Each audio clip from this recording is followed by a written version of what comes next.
How's it going, Yankee fans? Welcome back to Fireside Yankees with the boys, Alex and Ryan. Today we're discussing Oswaldo Cabrera, and he had some interesting things to say regarding where he's been practicing this offseason. Now, we know that he's going to have an opportunity to win that starting left field job, despite management kind of instilling a lot of confidence in Aaron Hicks and, speaking as though he has a really great chance at winning this job as well. Right now, I think the preferable scenario would be Hicks dominates, really looks great, takes the left field job, doesn't let it go, but I don't think that's going to happen. I think Cabrera has just as good a chance at winning that job. And ultimately, I think, his best value is suited as a super utility option. And that's the way he's been practicing this offseason. He has not been working solely in left field, which, some may believe, because if he has that opportunity to win the starting job, maybe he's spending a lot more time there. That hasn't been the case. So I kind of find that interesting when we're going to discuss what we think that means.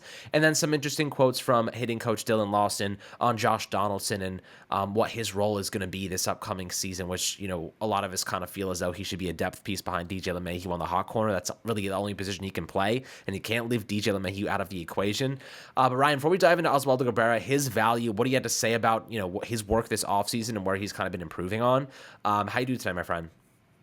I'm doing great. Oswaldo Cabrera is one of those guys where, I look at this team, I look at this roster. He's integral to this team, right? I think that if you look at the WAR leaderboards at the end of the year, Oswaldo Cabrera is going to rank pretty highly on that list, assuming he is some sort of even remotely competent offensively, because he's such a great defender. He's a remarkably talented athlete who last year took on his first reps in the outfield, was learning from his brother who plays in the Twins organization how to play outfield, in between games, and put up 9 defensive runs saved in right field, and was league average in left field defensively, which is a tougher part of the ballpark. We've talked about this a ton. There are guys who just cannot play left field in Yankee Stadium. Look at Joey Gallo. He was a Gold Glove caliber defensive right fielder. He got moved to left field and he struggled, right? That doesn't really seem like that makes much sense until you look at the dimensions of the outfield, and then suddenly you realize there's a lot of weird angles there and all that. So, getting extra time practicing left field, that'll definitely help him in the left field battle. But more importantly, I want Oswaldo Cabrera to be the Yankees utility guy. I've talked about this, periodically, frequently, however you want to describe it. Oswaldo Cabrera should not be limited to just playing left field. He's a great defensive shortstop. He's a great defensive second baseman. He's a solid defensive third baseman. He can even play some first for you. He's a remarkable defensive right fielder. Is there really a situation where the Yankees are their best team or their best foot forward is Oswaldo Cabrera not being allowed to do the things that makes him so valuable? This team has been looking for a utility player like that. They've tried the Tyler Wades, the Marwin Gonzalez's of the world. They've tried that, and it hasn't worked. It hasn't given them everything they've wanted out of that utility position. They finally have a player who can hit enough to be in the lineup every day, who plays great defense at any position you ask them to play. And quite frankly, he's going to be cost controlled for a while. He's young. If he plays not even two, he plays another really good year with the Yankees, quite frankly, you could probably throw a cheap extension at him and keep him for a while. You know what I mean?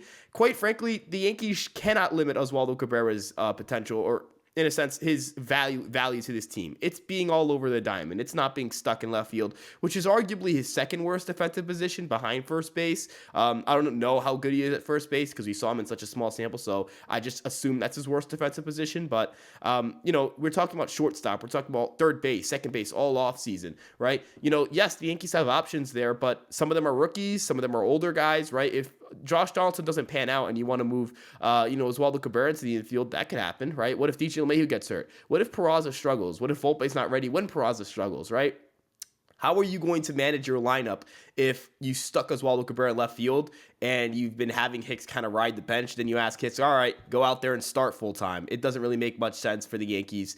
I know a lot of people don't like the idea of Aaron Hicks starting full time, but the way I view it is I don't think the Yankees are going to say Aaron Hicks are going to get 100% of the play appearances in left field. I think they're moving towards a platoon. Rafael Ortega definitely is someone to keep an eye on in that regard, but I think you can agree with me in the sense that, Oswaldo Cabrera is best when he's playing a bunch of different positions. Absolutely. I 100% agree with you in the sense that that super utility role that he can fill is the way to get the most value out of a guy like Cabrera. Now, the exact quote that he had at the Pinstripe Pride event in the American Dream in East Rutherford, New Jersey, according to the New York Post, he said, "I'm working for any opportunity. I'm working at left field. I'm working at shortstop, third base, second base, right field, second base, wherever." So he's not just focused on left field. He's looking at every spot as an opportunity. Now, here's an interesting take take. I'm going to throw this out there and see what you think. Now, we have a position battle at shortstop with Oswald Peraza. You have Isaiah Kiner-Falefa and Anthony Volpe, who I think is going to put on a show during spring training. Is there any reason that we shouldn't be factoring Oswaldo Cabrera into the mix there as a part of that position battle? Because Cabrera has proven he can play any position you want him to. He had a couple reps during the ALCS. They used him when they needed to. Now, I wouldn't say he's a long-term shortstop by any means, but is there a reason that we aren't considering him as a part of that position battle at shortstop right now? Yeah, no, I definitely agree with you in the sense that Oswaldo Cabrera should factor into that battle. But I'll say the same thing I'll say about left field with shortstop. I don't want Oswaldo Cabrera to be anchored down to one position. But I 100% agree with you in the sense that, if Peraza struggles, right? If Volpe struggles and it's like these two don't look even close to Major League ready, right? Oswaldo Cabrera starting at shortstop's kind of the luxury, right? We look at all these position battles. You can even say coming down to Josh Donaldson and DJ LeMahieu. If one of those guys get hurt and the other one doesn't play very well, Oswaldo Cabrera is right there to fill in, right? So when we're looking at all these positional battles, shortstop is a very big battle for the Yankees and one that Cabrera could definitely be involved in. Their fallback, their kind of insurance policy, if everything and anything goes wrong, we have Oswaldo Cabrera. That's the value. That's why you go into camp with him as a utility guy. That's why you go into camp and you say, we don't want you to feel like you're going to just go out there and compete for a left field job, right? Like, obviously, you want to start in the lineup every day. We'll get you in the lineup as much as possible. You're just going to be doing it at a bunch of different positions. That's the mentality the Yankees need to have with Oswaldo Cabrera going into camp. It's not, if you don't win the left field job because we feel like you're better as a utility guy, that means you're only going to play 90 games this year. It's like, no, you're going to play 130, 140 games, but you're going to be doing it at a bunch of different positions.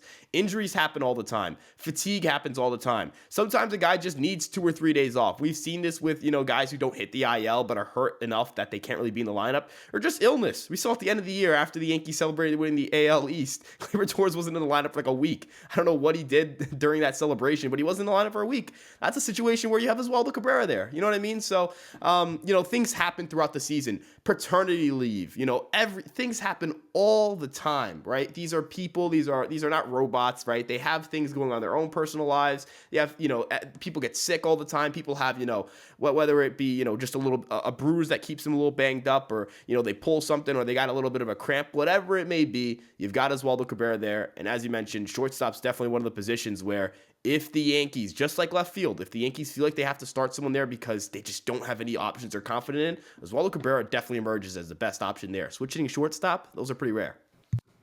Exactly. So it's definitely an intriguing kind of concept to float out to you guys. I'd love to hear perspectives on that in the YouTube comments. But another player we want to talk about for a moment here is Josh Donaldson. Now, we've kind of had this discussion a lot. We'd prefer to move off of Josh Donaldson and his $21 million salary, but it doesn't seem like that's a realistic thing at this point in time. We both think that DJ LeMahieu should be featuring at third base this upcoming season. But, hitting coach Dylan Lawson had a pretty interesting quote. He said, for a guy that's had as long of a career as he's had and has done things offensively that that he has, interesting kind of delivery there, for him to still be motivated says a lot about him as a person. I fully expect for him to have this bounce back season. So, I was looking at his numbers before. You look at his career averages. He actually hasn't reached his career averages since like before 2019, before 2020.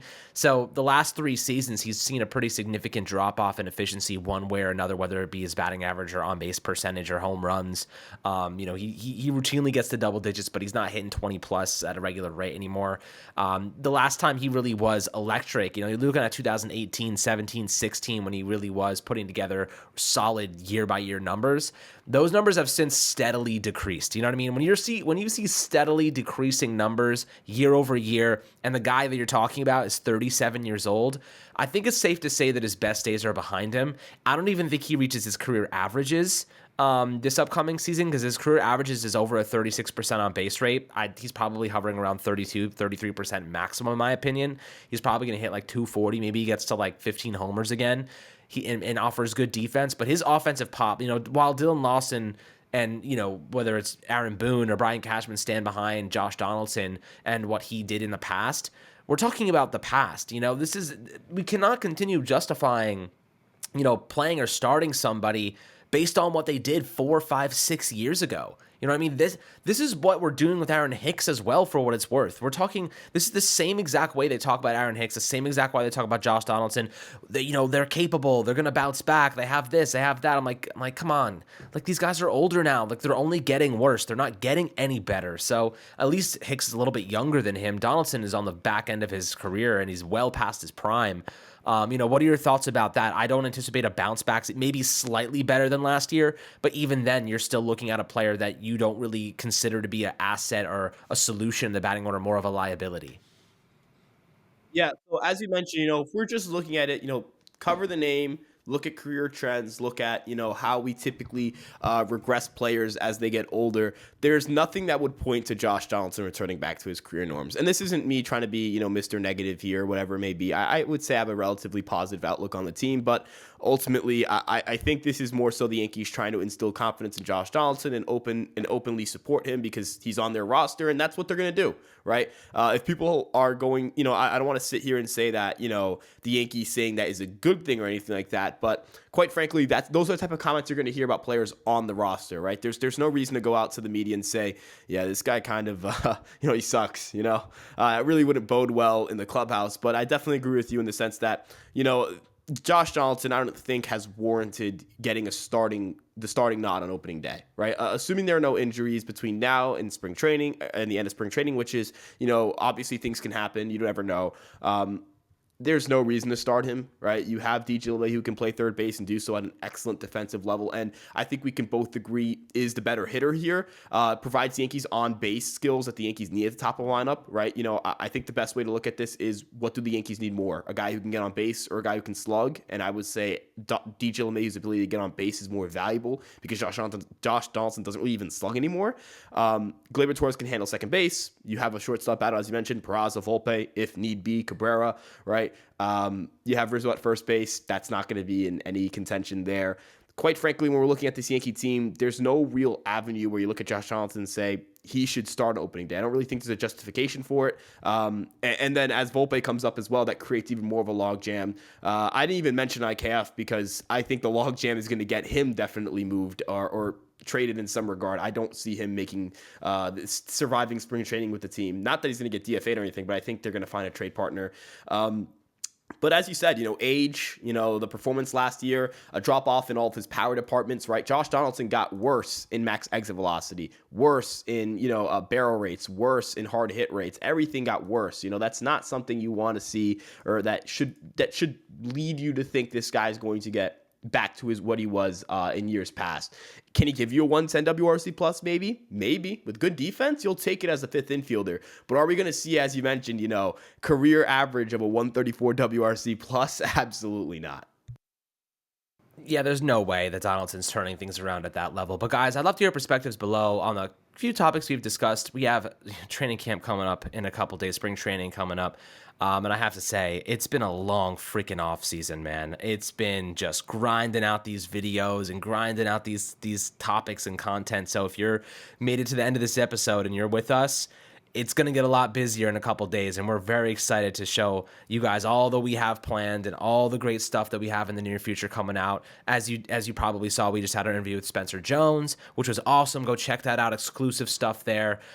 So definitely worthwhile to watch that video and listen to one of the top prospects in this Yankee farm system and what he projects to do in the near future and what he thinks about all the comparisons to Aaron Judge and whatnot. But always happy to hear your thoughts below in the YouTube comment section. Make sure to like and subscribe as always. Have a fantastic start to your week, and we'll catch you guys on the next Fireside Yankees episode.